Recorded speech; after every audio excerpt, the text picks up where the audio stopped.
Hey everybody, welcome to Performance Anxiety. This week's guest is Buck Curran. For a decade, he played as part of the psych folk duo Arborea. He struck out on his own and has released a new solo album, No Love Is Sorrow. Currently, Buck and his family are living in Bergamo, Italy, which is the epicenter of the COVID-19 virus in Europe. So Buck tells me a lot about the new album and what's behind many of the songs on the album, but as a touring musician in Europe, he gets pretty candid about how the current lockdown situation is impacting his family. If you like the music, please consider picking up his work on Bandcamp, Apple Music, Amazon Music, or wherever you purchase your downloads. Look for him on social media so you can see when he's able to tour both Europe and North America again. Now let's jump right into Buck Curran. Okay. Hi, this is Buck Curran. My new album is called No Love Is Sorrow, and it's available through all the digital formats around the world, Bandcamp and Apple Music. Vinyl should be coming out in October via ESP Disc, my label in the United States. I'm thankful to Mark for having me on Performance Anxiety, and luckily I don't have too much anxiety at the moment because Mark's such a great guy to talk to. Oh, thank you, man. Yeah, and so, thanks so much for taking the time to talk to me, and I appreciate it. So the first thing that I like to do is find out a little bit about how you got into music and a little bit about your history and your background. And so what I'd like to know initially is, how did you get started with music? Did you have a musical family? Was there a lot of records playing in the house? And what type of music were you into as a kid? Yeah, it was really because only my grandmother, my dad's mom, played some organ, Okay. So there wasn't really any kind of music in the family in that regard, but my parents had a great record collection. Like, they had a really mixed bag of things. Classical music, like John Williams, which what really blew me away in regards to hearing guitar, just solo guitar. Okay.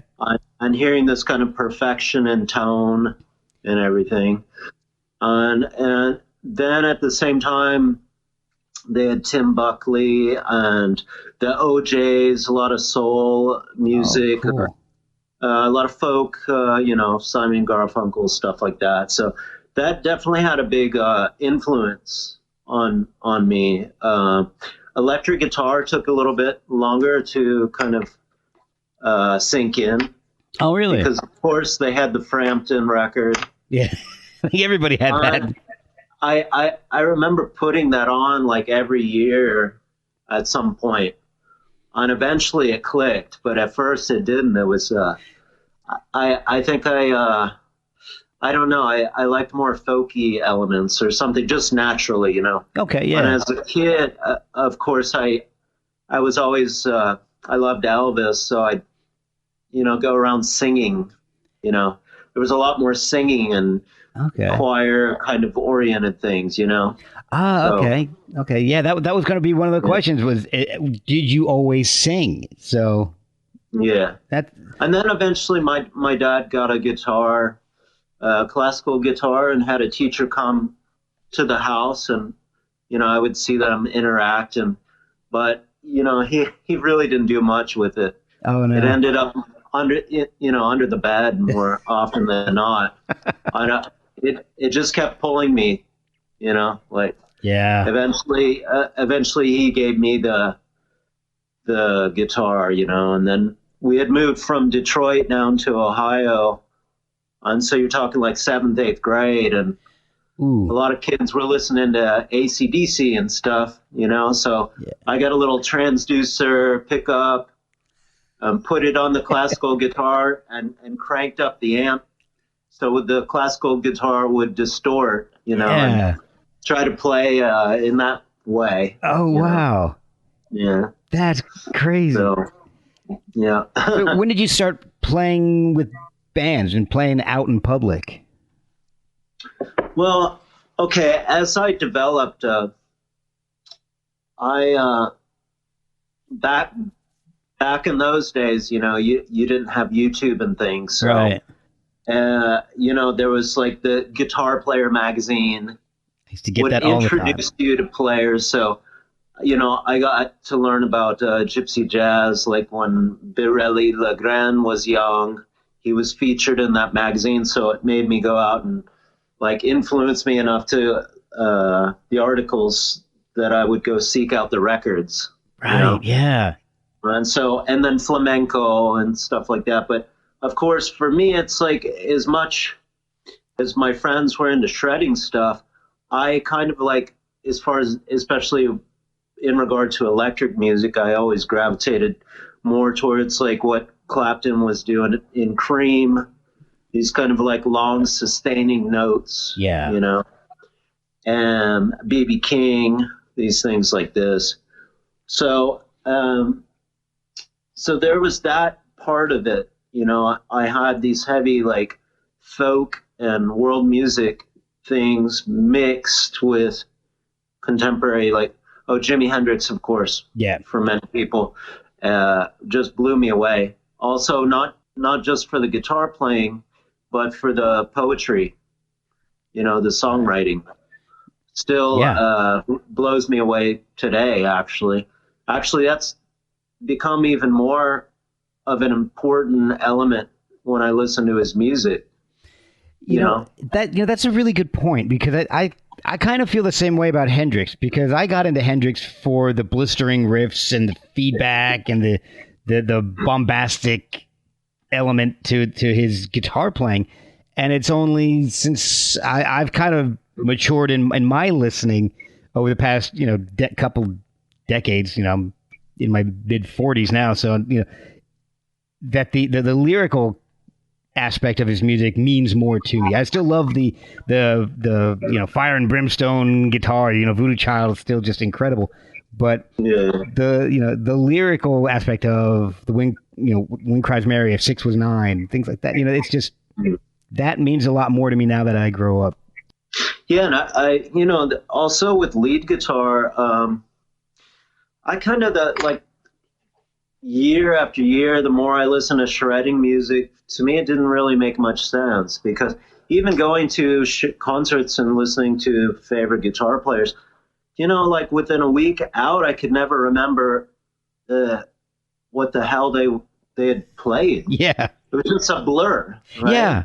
Yeah. But yeah, you could go like hear, I don't know, anybody, definitely certain Jimi Hendrix stuff, Stevie Ray Vaughan. Yeah. Eric Clapton, and you could still remember it was more like a voice. Yeah, because there's that feeling to it. There's an emotion to the playing, and it's not just speed for speed's sake.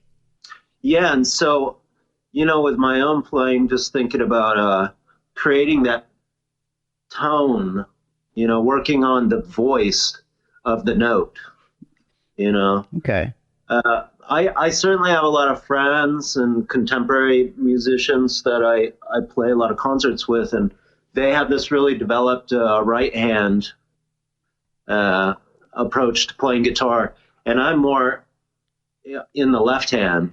Yeah, I can definitely hear that with the dexterity, the hammer and the pull-offs and the interesting phrasings. It's just, I definitely feel what you're saying when you say that. I'm thinking back specifically to your song for your son, song for Liam. That's just, I absolutely love that track. That's a beautiful song.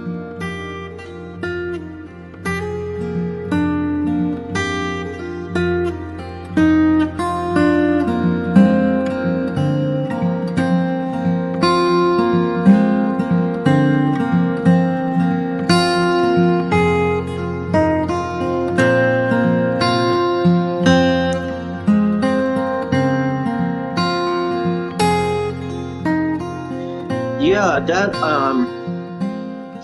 I don't even remember exactly how that particular song came together in the way that it did, except for there's some kind of chordal melodic imagery in there that for some reason I was kind of reflecting on music by Bert Jansch. Oh, you know? yeah.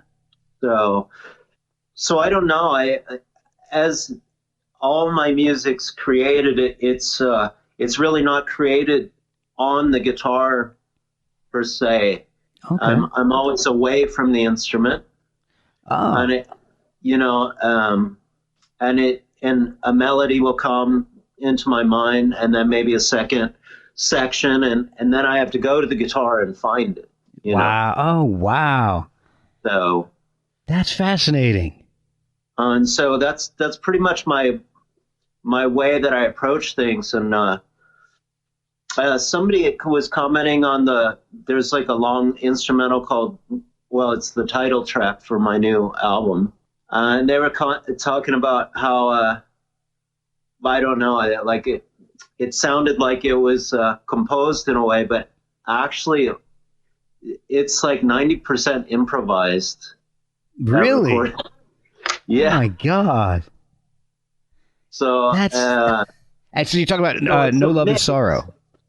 Yeah, there's a mix the way that I record, how recordings are made and how they end up on records. They're either almost entirely improvised, or they've been composed away from the guitar, and then I have to find the voicings, and the spots, and I always try to stay within one or two tunings. That way, when I play a live show, I don't have to do too much, Makes sense. I mean, almost entirely in the last 2 years on the acoustic guitar, I've been using DADGAD. Okay. And also, of course, I've heard a lot of people say, "Oh, DADGAD doesn't make too much sense." It's like, it's not like the best tuning for harmony and stuff like that. And I always kind of thought of that as a challenge. Yeah. But I also play with a girl, a woman, amazing musician. Her name is Adaya, and I travel to Switzerland a lot and play concerts with her. And then in her band setting, I strictly play electric guitar. Okay. I play slide, and she's playing banjo and acoustic guitar, and she's a multi-instrumentalist. She can play anything, flutes. Oh, wow. And I always play my Strat or whatever electric guitar I have in DADGAD up against what she's doing. Oh, really? Yeah. So, which is what I did in Arborea, my duo, for 10 years, Right, yeah.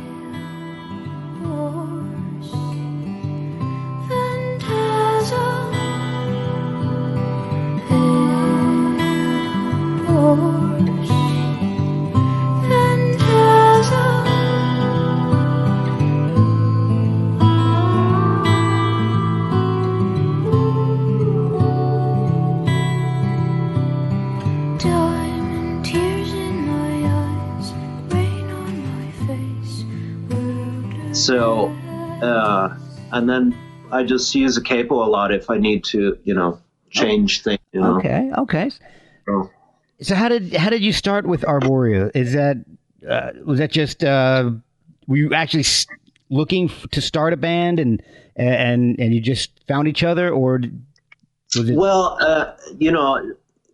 Shanti and I were married for like 7 years before we started doing the music that would become Arborea. Okay. I knew she could sing, and when we first got together, we were listening to. I was introducing a lot of like British folk music to her, like June Tabor and Martin Simpson. Okay. A lot of things like that, and I knew she could sing, and I kind of envisioned a time when we might be able to, make music in that way. Yeah. I liked the concept of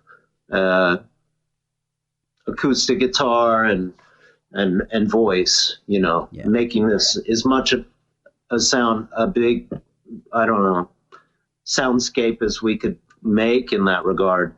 But when we first started, one of the key things is that I bought her a banjo, and it was like in a B minor tuning, and I started playing slide guitar, and she just naturally started doing these like syncopations in this way of finger picking. Okay. And it was almost like in that first summer together, the sound was there.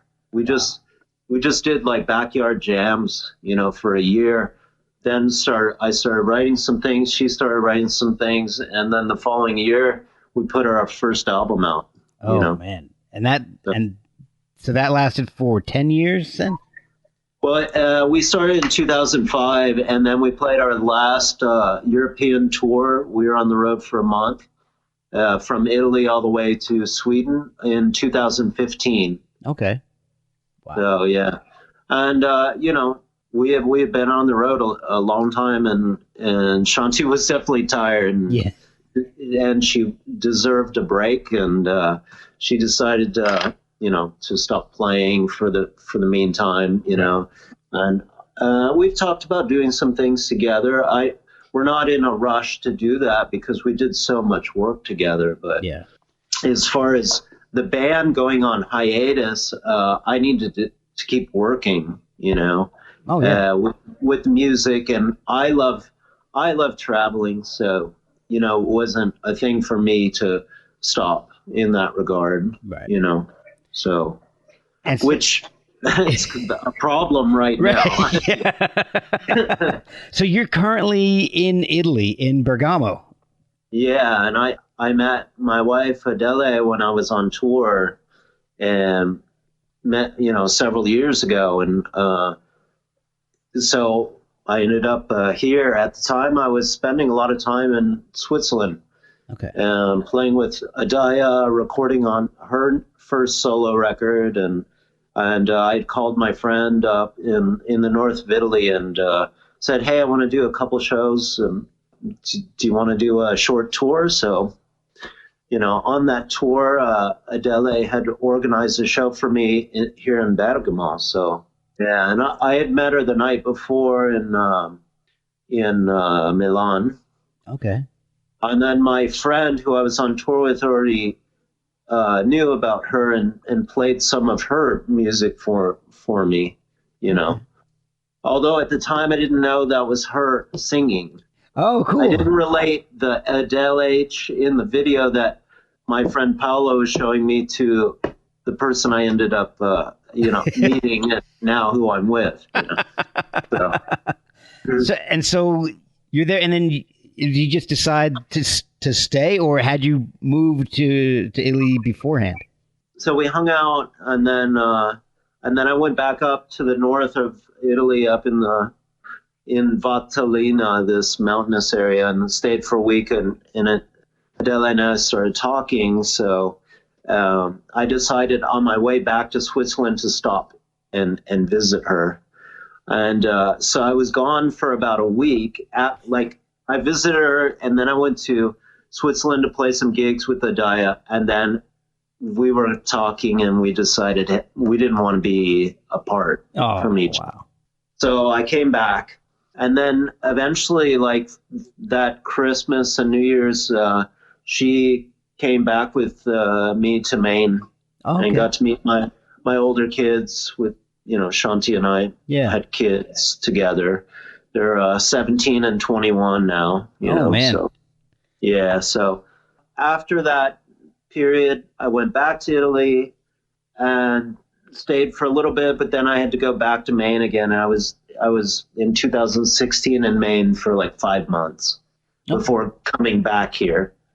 Okay. So it's been a lot of back and forth, but in the last 2 years since Adele and I had our son Francesco, I've been here. So you moved to Italy for love. That's perfect for Italy. Yeah. that is a perfect Italian story. That could be an Italian opera. Hey, there you go. There's a project for you. So, right. But I wanted to tell you how much I love the tone of your guitar. It's absolutely beautiful. I mean, it reminds me of like Ry Cooder, John Fahey.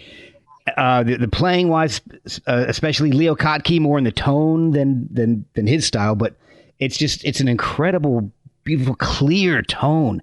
Is your guitar set up specifically? I mean, or is that just you? Can you get that off of any guitar that you just pick up off a wall at a music store? Well, what's funny? I would say it's more me, and the reason I say that is because I've owned a lot of really expensive Martin guitars and stuff. Yeah. And in this period, and especially in the last 4 years, I have, I recorded morning haikus with this $140 guitar. Wow.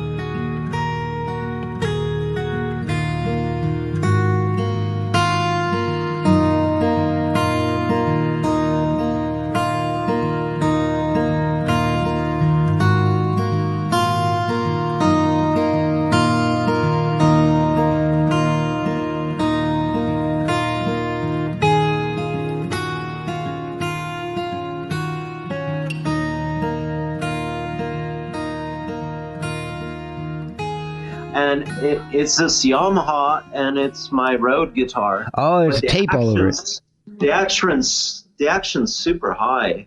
Yeah. It's not even very comfortable to play, to be honest with you.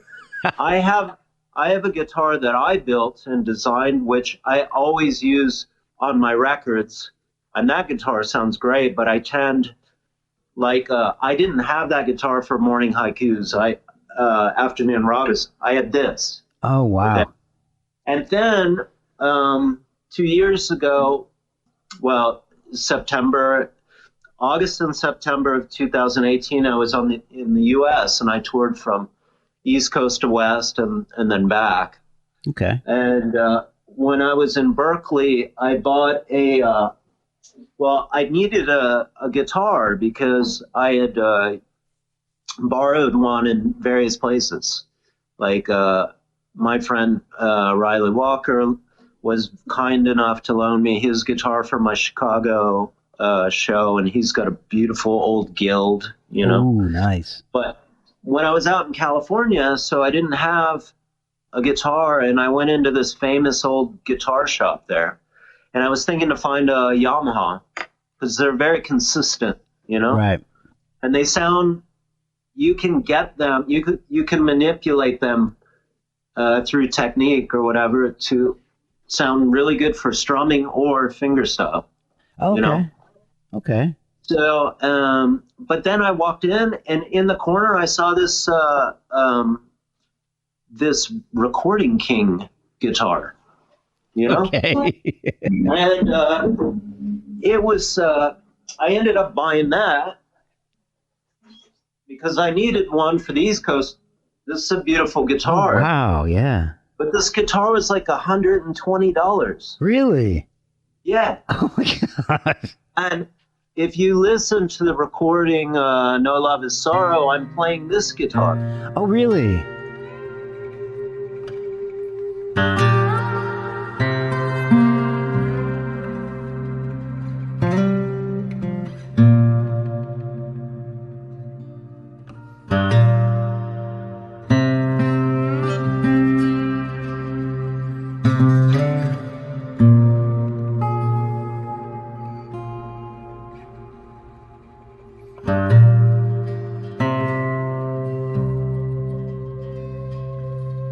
So, wow. So I use either mostly the Yamaha guitar or this guitar on my new album. Man. I only use my really nice guitar on one or two tracks only. I use the inexpensive guitars. The instrumental called For Adele, which is one of the closest things I have to classical music, was recorded with this guitar. Oh, wow. Okay. And I like how the tone came out, on the recording. But yeah, I'm definitely playing consciously in specific places. And when I record, I'm listening for things, I'm I'm definitely working the tone as much as possible with the recording. Yeah, you got a great. And I don't want to say like a percussive style because it's not like you're not slapping the guitar and doing all that crazy. Which I hate that stuff. Yeah. No, I mean, I don't actually have any problem with people doing it. Yeah. For me, no. I don't want to do that. I don't like doing loops. I like everything to like be naturally moving forward. Right. But like in a very progressive, how do you say, like it's just like Indian music. That's what I love about Indian music. It's very natural and it develops naturally on a linear modal path. Okay, yeah. Okay. And you mentioned Ry Cooder 20 years ago. That was a very important person, for me. Like the, of course, the Paris, Texas soundtrack and the tone on that is incredible, Yeah. One of my favorite, I guess it's more of an EP, is Meeting Across the River that he did. Yeah. So, and I was going to say, that's the other album that was a major album for me as well, when it came out. And you know what? The music aside, the way they talked about how they recorded the album. Yes. That's what I'm doing now. That's what I've been doing my whole career is like being influenced by that, like the idea of field recordings. Yeah. That to me, that kind of stuff is fascinating to me. I absolutely love that. My son is big into electronics, and I'm trying to get him to experiment with that. He likes taking things apart. He's insane. He buys old TVs and take them apart, and he got this old TV he found on, I guess, on eBay or something. Yeah, it was either eBay or Amazon. I don't know, but it's this little tiny portable TV from the 80s, and it's all just black and white. And what he gets the biggest kick out of is A, getting it to work again, and then B, hooking it up to the cable so that he can watch brand new shows on a little teeny old black and white screen. That's funny. That's great. At first I was like, this is insane. What are you doing? And now I'm just like, hey, that's your thing. Okay. What can I do? What can I do to help you? That's great, though. I mean, he's really being creative, Yeah, and in a way, in his own way. Yeah, it's completely different than anything I would have thought of. Right. So, which I guess is what your kids tend to do. I don't know. Yeah. So you're currently on lockdown. Mm-hmm. Have there? A lot of people are like, freaking out about being on lockdown. Have there been any positives for lockdown for you or your music?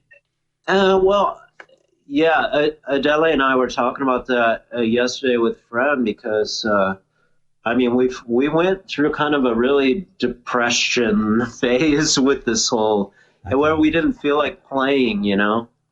But eventually, my son, who's going to be 3 in June, he just,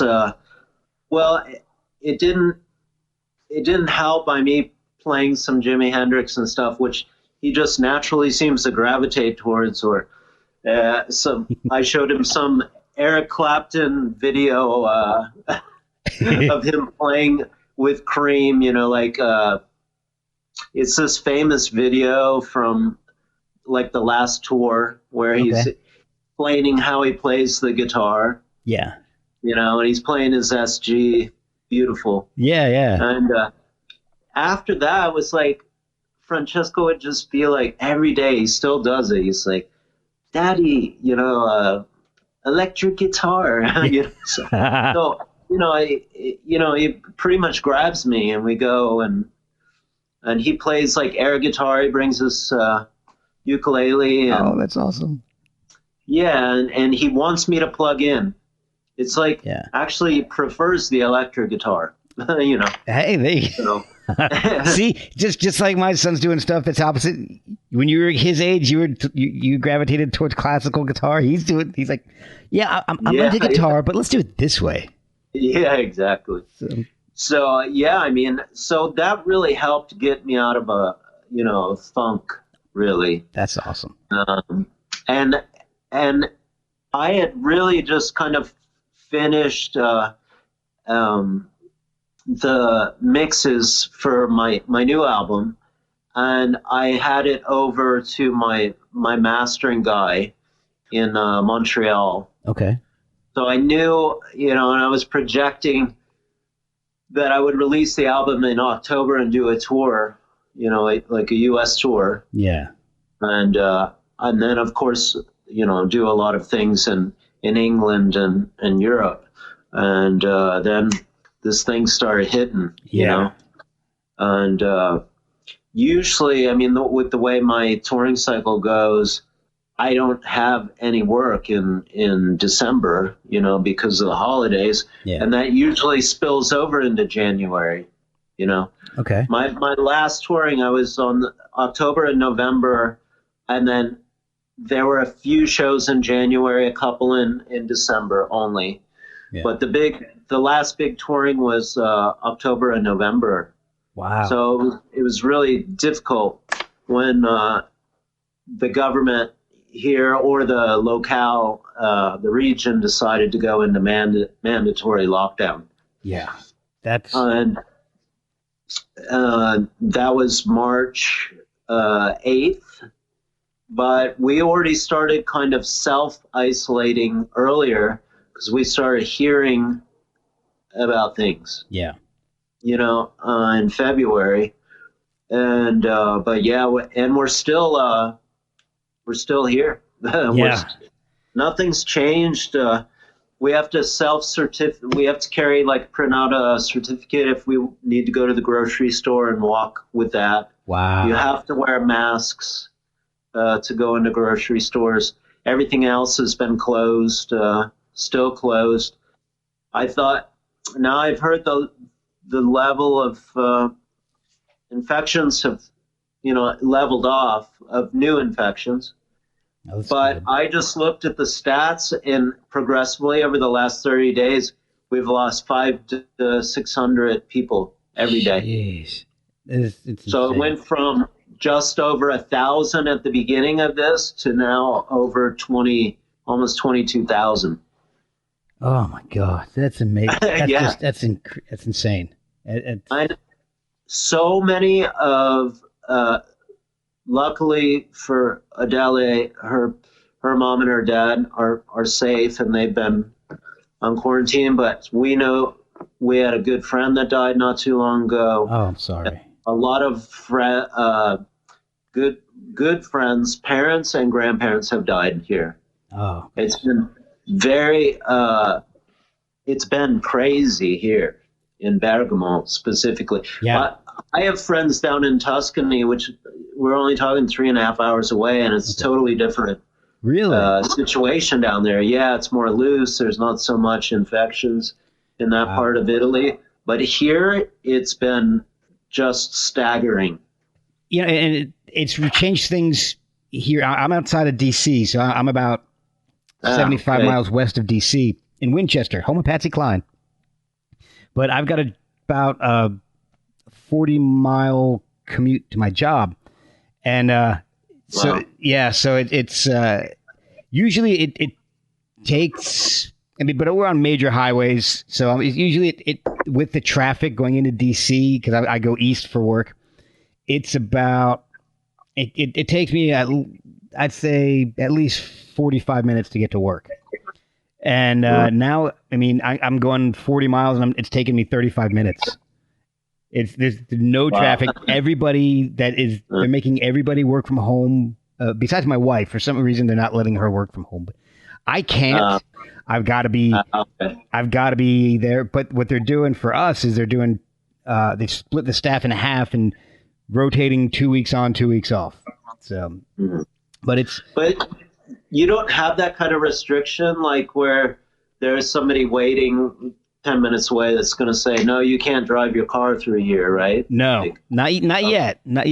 But what they are doing is they've shut down all restaurants and any any venues where there's public gatherings.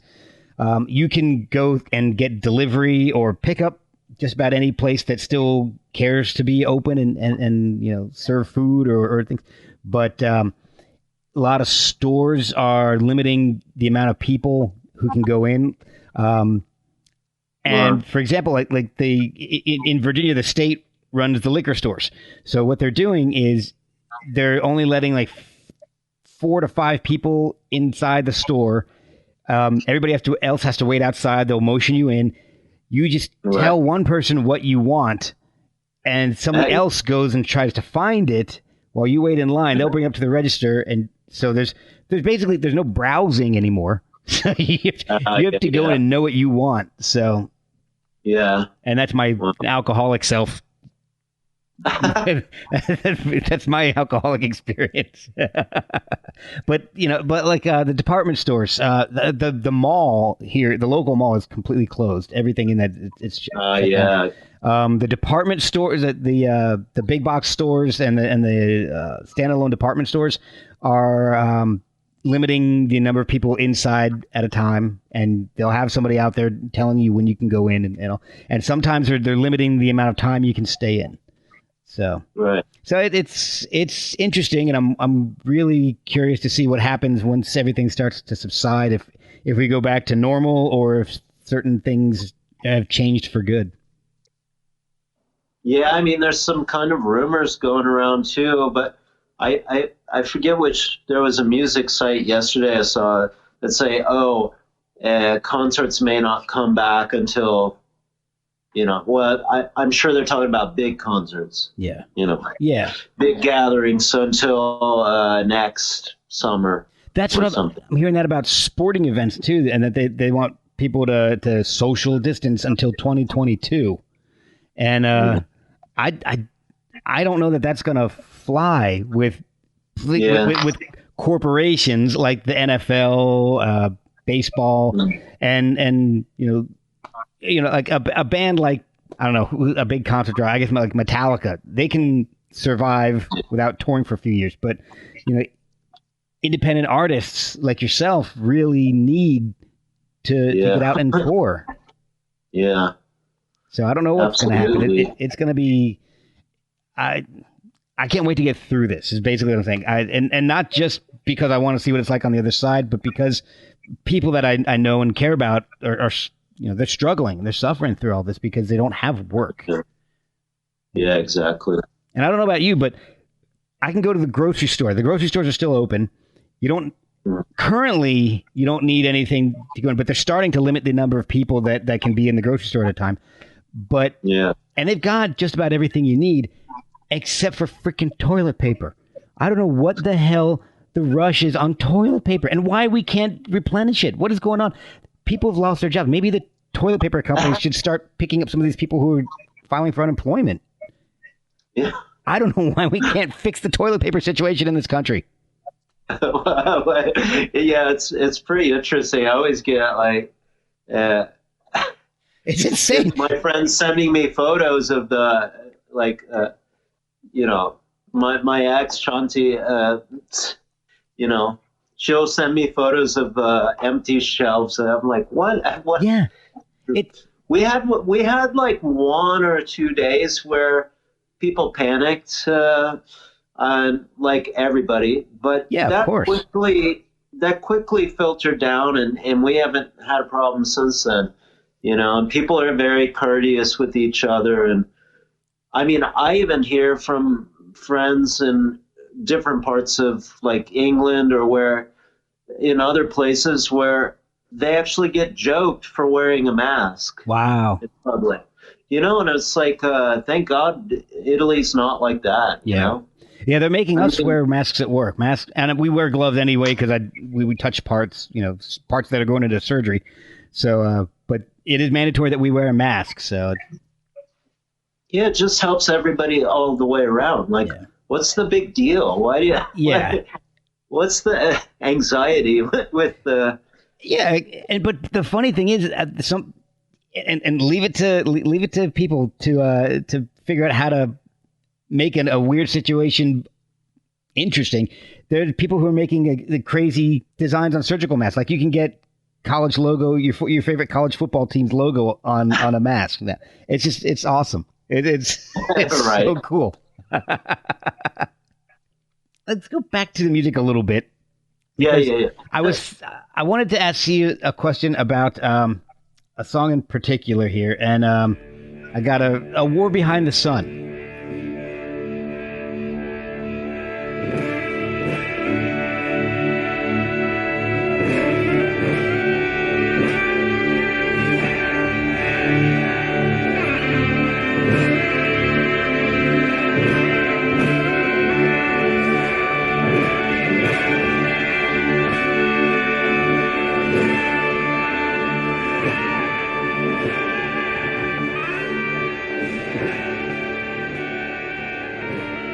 Yeah. I love that track. I love you're playing with Ebo because that's the I don't even know what it is. It's fascinated me for years, and and if I don't know if it's an effect, if it's an instrument unto itself. I don't know what you consider it, but Ebo fascinates me, and you use it quite a bit, and I love it.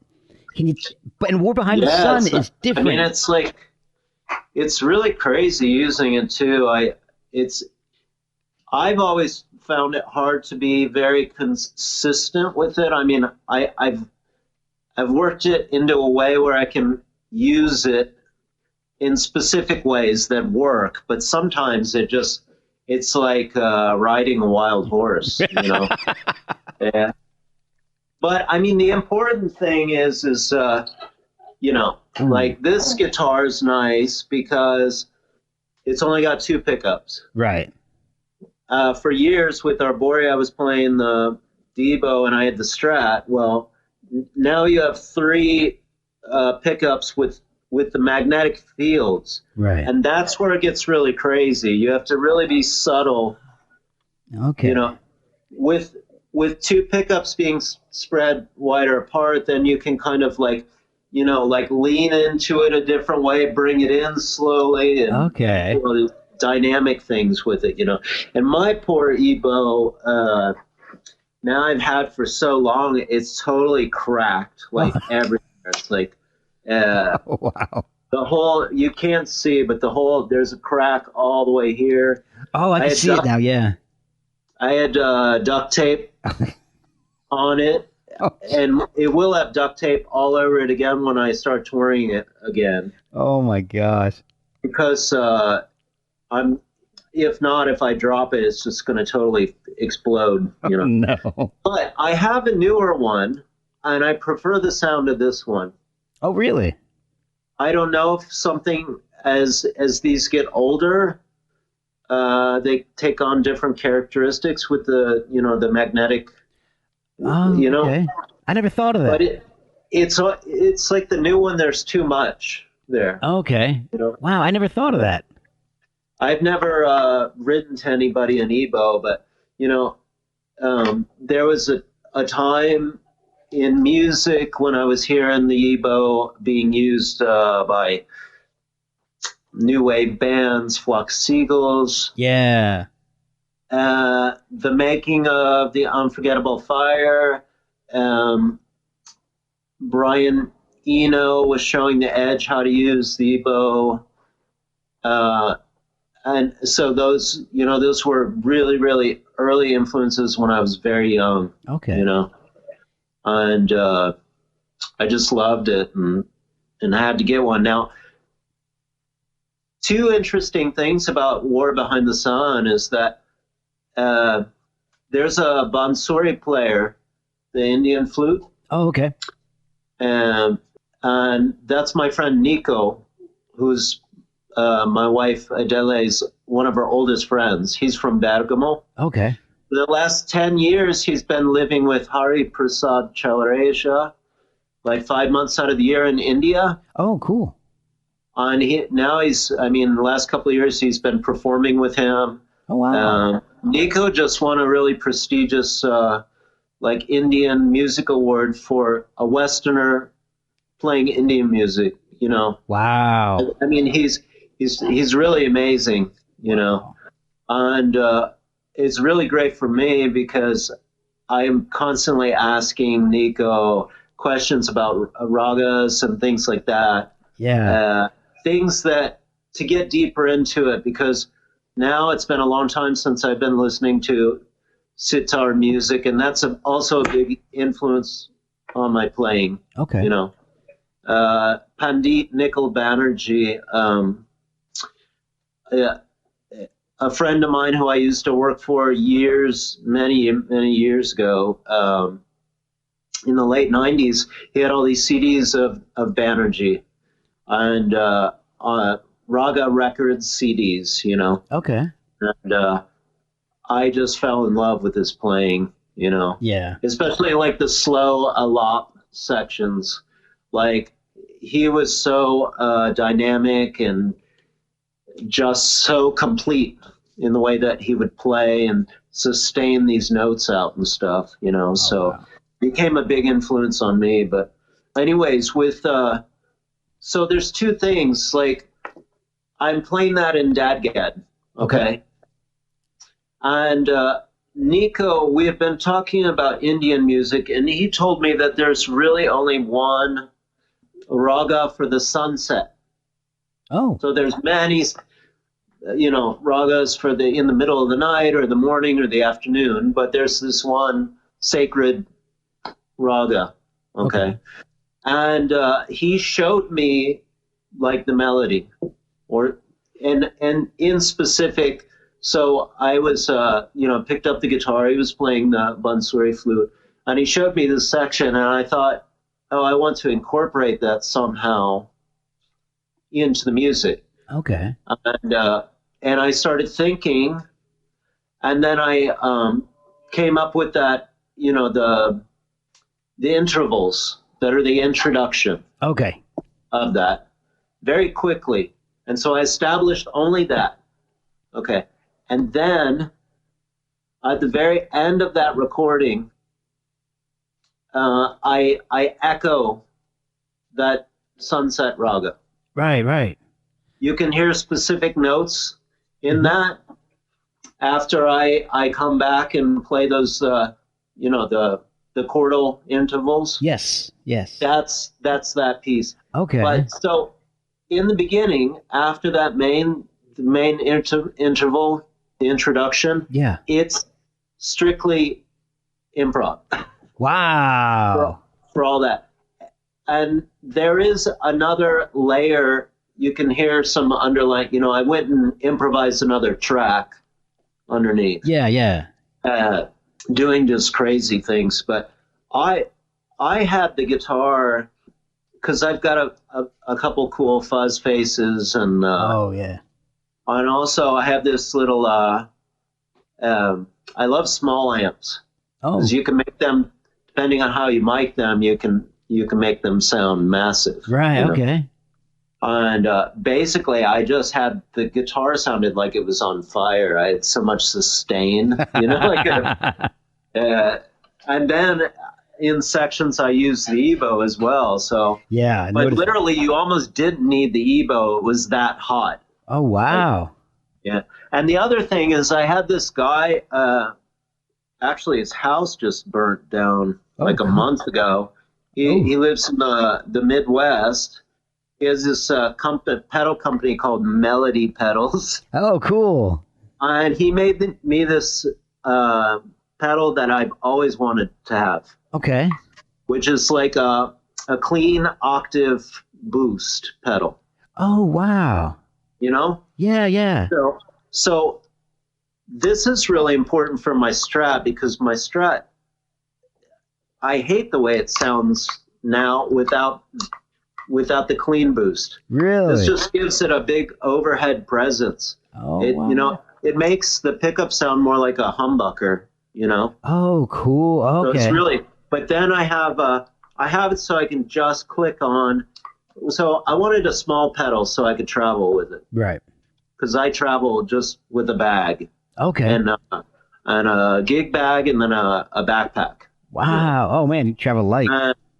So, yeah, I said, oh, can we orient? Because he made this in a big box. Right. I said, can we take the small footprint and then, so I got a switch, and it'll just leave it so it's just the clean boost. Or then I switch it again, and then it's the octave, like the high octave, like the Jimi Hendrix, Band of Gypsies sound. Yeah. Oh, that's awesome. But what's cool is I have this Fishman pickup that I got like an endorsement thing with Fishman. Okay, cool. And I didn't use it for many years. And then one day, and I was playing a show in Genova, and I decided to plug it in, and I've used it live ever since. Oh, I see. It's a very great pickup. It's like it slides into the sound hole. Okay. Yeah. And then it's got this microphone like on a gooseneck that goes inside. So it picks up the natural acoustic sound as well, and I can blend. But anyways, I can use these pedals, my fuzz faces and stuff, with the acoustic guitar now because of this pickup. Oh, wow. And it's really fun for me because, I was kind of more of a purist for a long time, just the acoustic sound. Yeah. But now live, I just reached the point where I just like to have fun, Yeah. Yeah. I mean, at least I'm doing things organically and I'm not relying on loops, but I'm definitely, I have some nice little things where I can vary the tone if I need, to do that. It helps you it can help inspire you, help your creativity out a lot. Yeah, and John Martin's a good example of somebody, playing the acoustic guitar and it's still sounding really cool, and then having that echoplex sound, and then or he would play with like a fuzz or distortion. Yeah, Yeah, I love John Martin. I just love that. It's like, anyways, I think life's too short to be such a purist and just like, oh, it can only be this one way, and that's why limit yourself? I mean, nothing advances if you. I mean, I can understand some of it to a point, but then you're not advancing anything. You're not making anything new. Yeah, exactly. Speaking of new, you've done some pretty interesting covers. You've done Bad Moon Rising, which you took a spooky song and made it even spookier. I see a bad moon rising. I see trouble on the way. I see earthquakes and lightning. I see bad times today. Don't go around tonight. It's bound to take your life.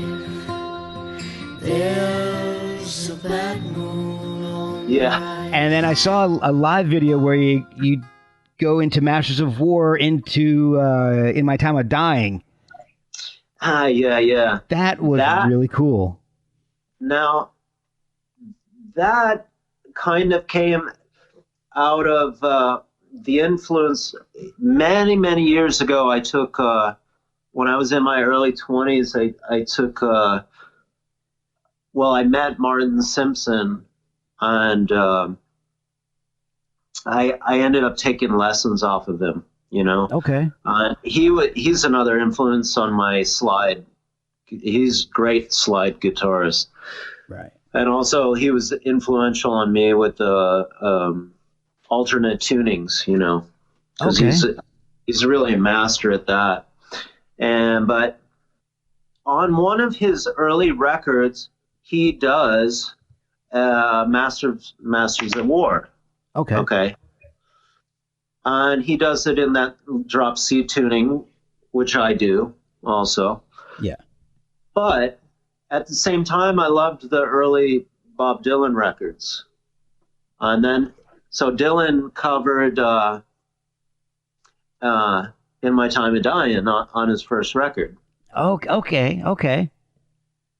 And so the idea, I don't know, I just kind of blended those two elements together. I blended Martin Simpson's vibe of Masters of War, Right. and then covering Dylan, and then Dylan covering, I forget, Josh White, I think. He took Josh White's version of In My Time of Dying, and that's what you hear on the record. Oh. I wanted to, and those things work so well live. I haven't been able to make a proper recording of that yet, but I got to tell you, playing that live is just one of my favorite things to do. I loved it. The only issue I had with it was the recording.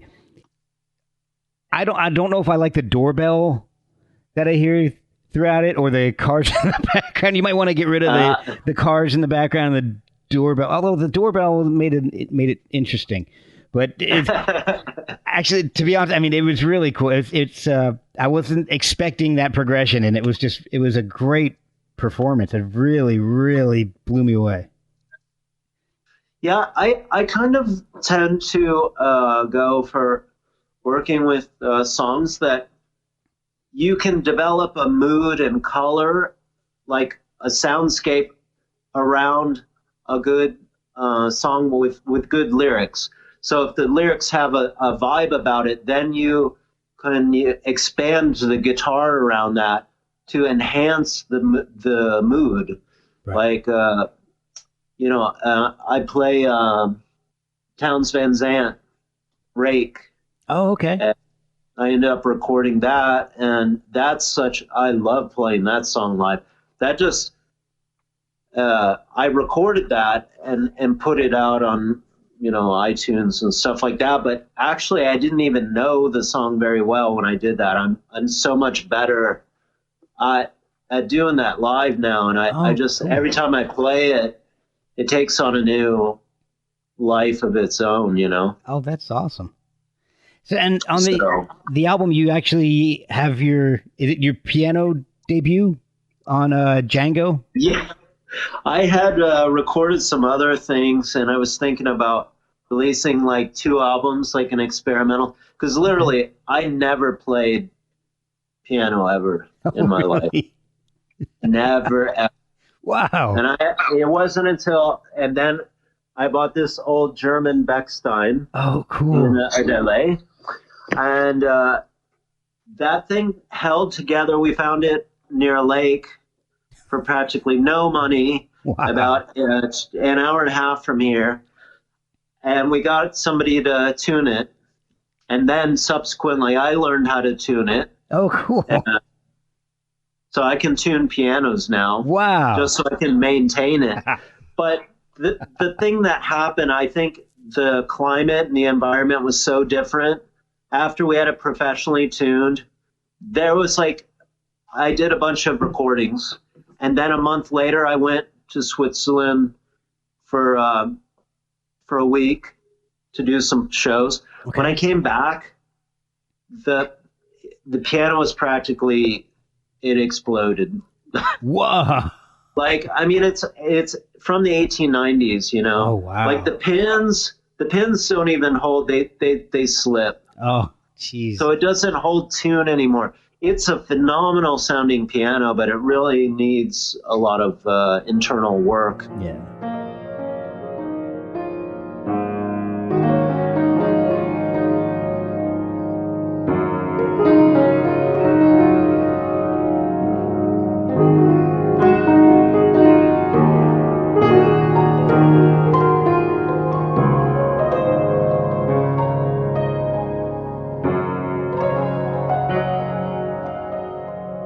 So eventually, it's been, I don't know, maybe 6 months ago, I sold kind of a dear instrument to me, a Les Paul, because I wanted Adele to have a working piano, Yeah. So, and I thought it was more important that she have a good working instrument, and she does a lot of her own music, but she also, she's learned to play Beethoven and Chopin and Wow.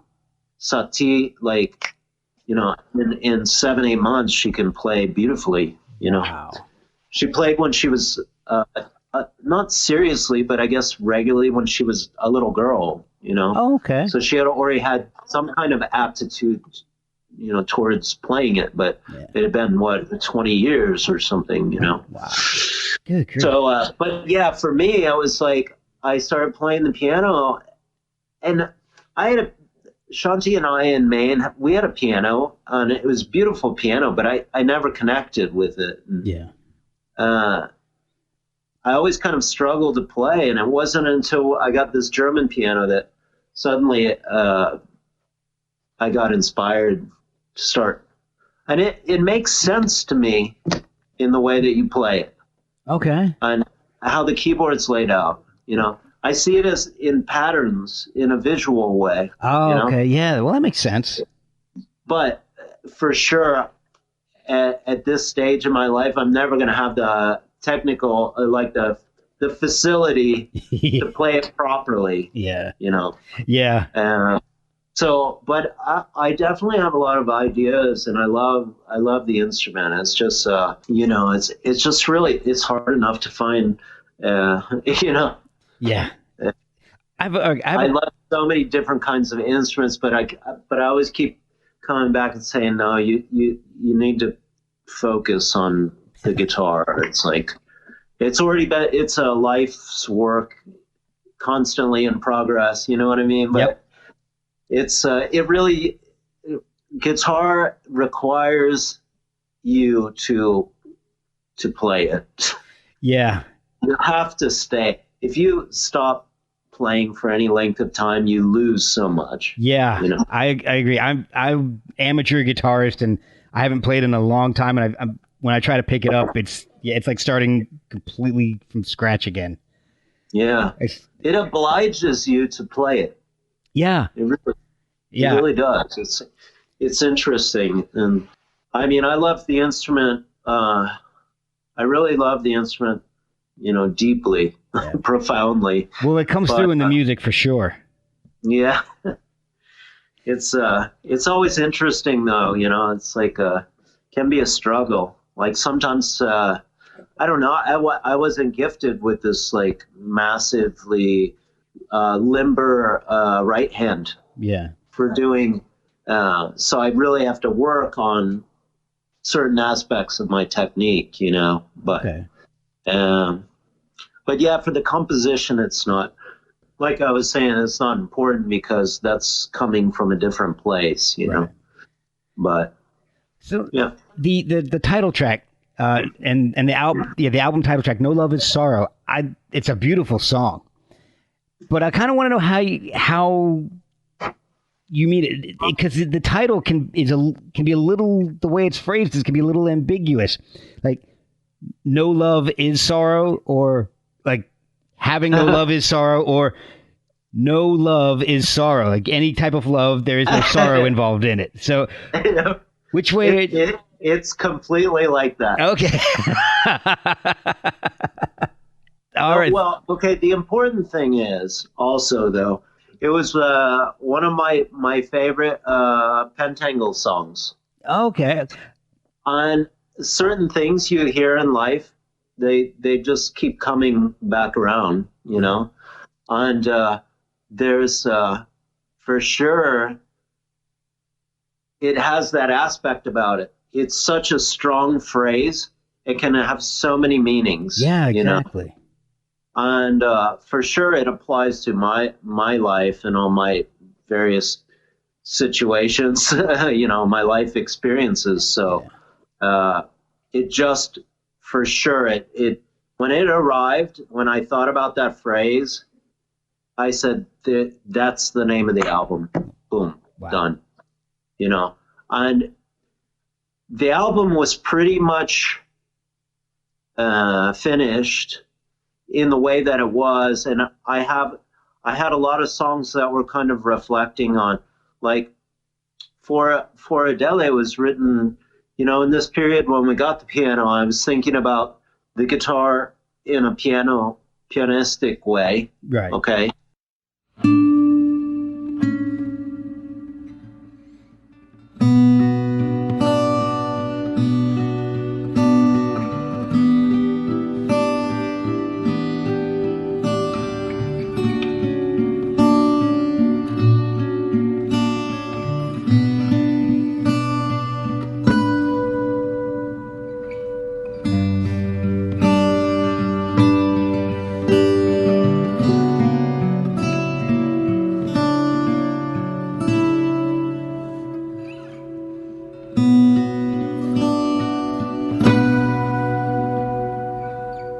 But also, she was really struggling.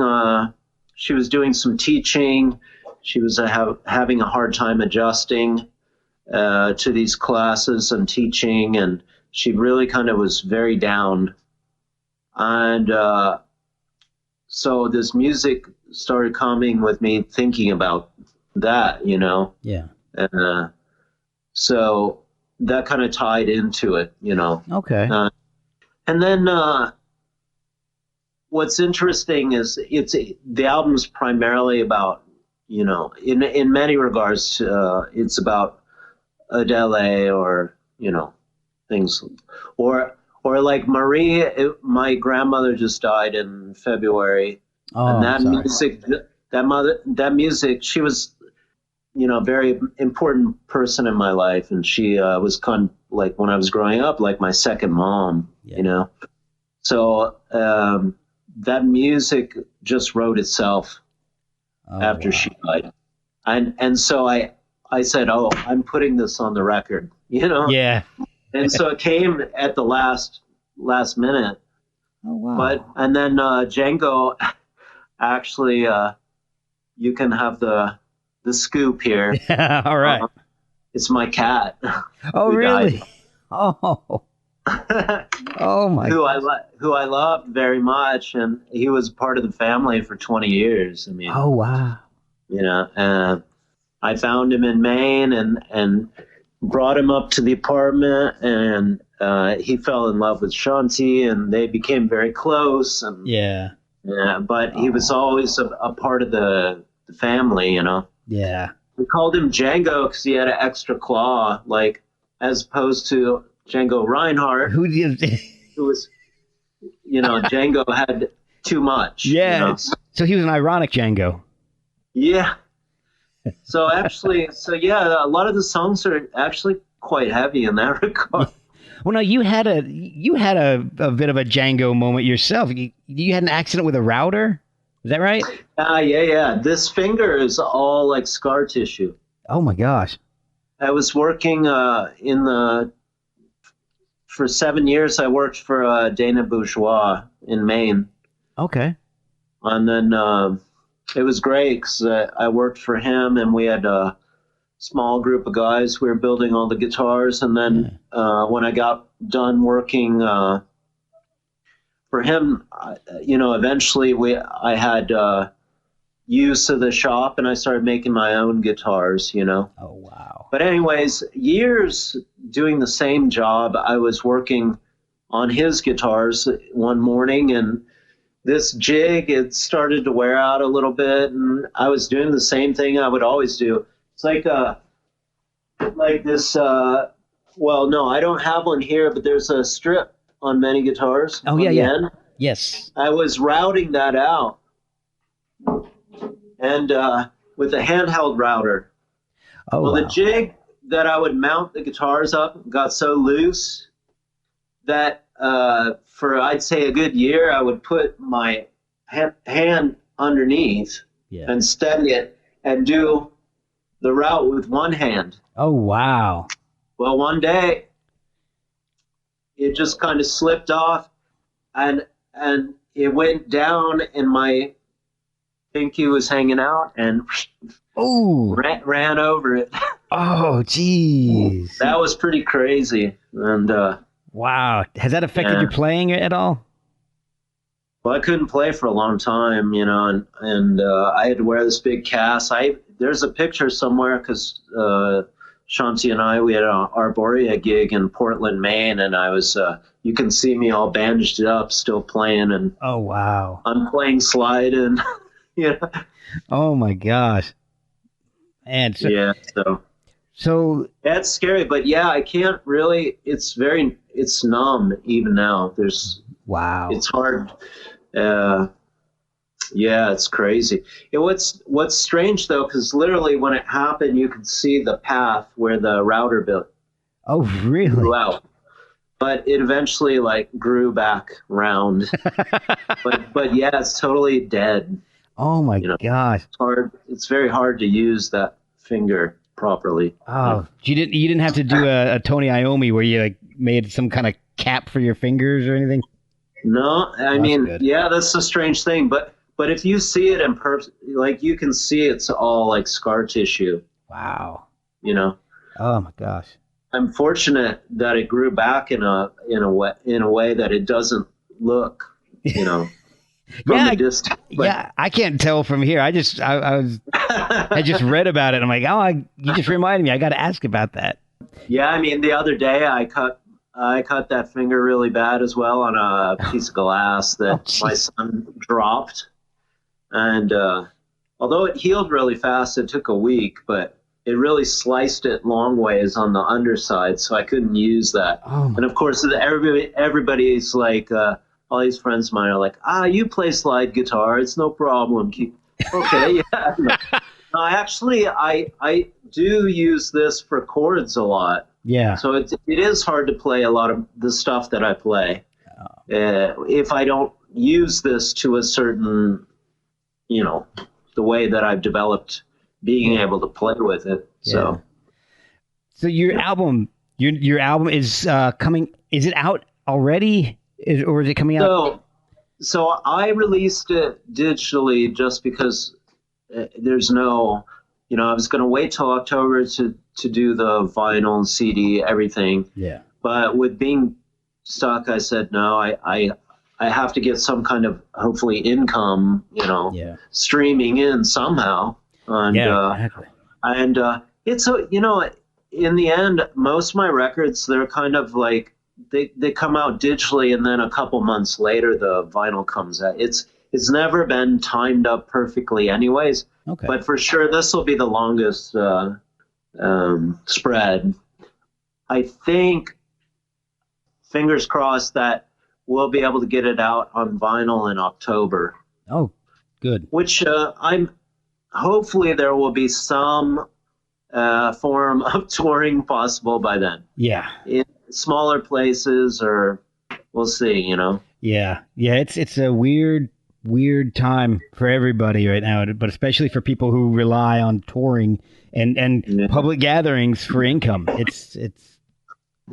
Anyways, I don't really want to. I have a couple small recording projects that I want to work on, and my friend Will Soul, who goes by the name Prana Crafter, out on the west coast of the U.S. We have this idea to do some recording together, and I've already got like a head for an electric guitar piece, like a melody, and then most of it will be improvised, you know. Oh, good. And that's cool. Anyways, the compositions on this new album really require me to spend a lot of time playing them all the time. Yeah. And actually, for Adele, it's very difficult to play. I'm using the entire width of the fingerboard. Oh, wow. And it's using all kinds of shapes. It's very complex. I stopped playing that 3 months ago, so now I have to relearn it.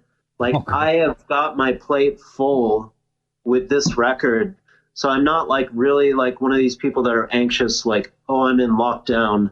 Let me see how many albums I can, you know, like, no, I've already got like 50 songs that I have to rehearse in any given week to maintain the catalog that I do. So, and each one of those is very specific about how I'm getting the tone of things, you know? So it's like, I've already, there's not any I'm not in any rush to suddenly materialize a new album when this thing's still going to have a life of its own for the next few years, you know? So.